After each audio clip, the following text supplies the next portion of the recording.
DIVA's ability to emulate classic Roland kit, specifically the Alpha Juno, makes it ideal for creating the kind of Hoover noises found in 90s techno.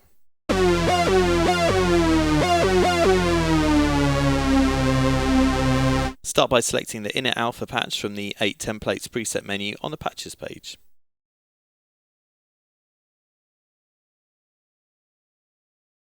Return to the main screen. Currently both the pulse and sawtooth oscillators are active. For the moment we just want to use the sawtooth, so set the pulse oscillators mode to off by clicking the flat line at the top of the pulse waveforms.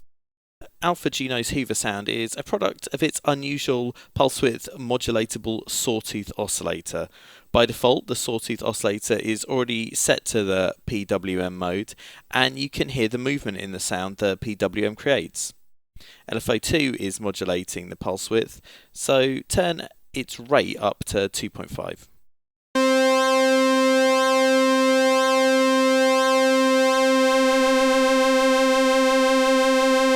This gives us the kind of rapid pulsating sawtooth tone heard on many 90s hardcore and techno tracks.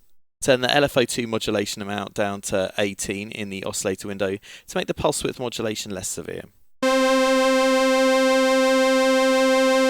We can beef up the sawtooth oscillator by adding the sub-oscillator. Turn up the sub level in the oscillator panel to 50 and set the sub-oscillator's mode to the bottommost shape.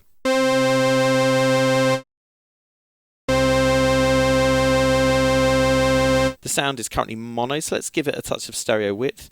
Activate Effect 1 by clicking its power button, and by default this is set to a chorus, which gives us that stereo width we want. Set the rate to 15, the depth to 90, and the wet level to 66. A big part of the Alpha Juno's famous What the Hoover preset is the rapid pitch movement. By default, the pitch of the oscillator is already tied to envelope 2, so turn up the envelope 2 to pitch modulation amount knob in the oscillator panel to 7. Now when you play a note, the pitch will glide down from a fifth.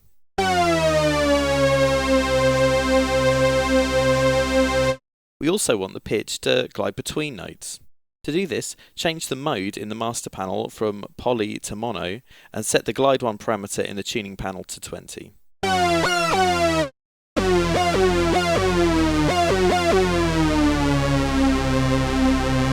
This gives us a basic human resource dominator style rave noise.